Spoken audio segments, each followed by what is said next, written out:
পেট্রোলের দাম 2 টাকা 80 পয়সা আরও বেড়ে গেল। আগের 10 দিনে 7.5 টাকা আরও বেড়েছে। কারণ কি? যুদ্ধের জন্য ক্রুড অয়েলের দাম বেড়েছে। বেচারা সরকার কি করবে আর কোম্পানি বা কি করবে?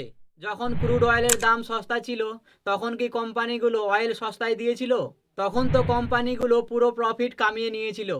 তার মানে সস্তা থাকলে পুরো টাকাই কোম্পানির, আর দাম বাড়লে সাধারণ মানুষের উপরে চাপাও। আরেকটা জিনিস, আমাদের পশ্চিমবঙ্গ সহ আরও 4টি রাজ্যে ইলেকশন চলছিল, তখনও তো ক্রুড অয়েলের দাম বেশি ছিল। কিন্তু তখন কোম্পানিগুলো অয়েলের দাম বাড়ালো না কেন? তখন তো 2 মাস অপেক্ষা করে নিল। কেন? তখন কি কোম্পানিগুলোর লস হচ্ছিল না? আমি মানছি খারাপ সময়ে দেশের সাথে থাকতে হবে, যেমন সোনা কিনতে হবে না, বিদেশে ঘুরতে যেতে হবে না, অয়েল কম খরচা করতে হবে, সবাইকে নিজের দেশের প্রতি কর্তব্য করতে হবে।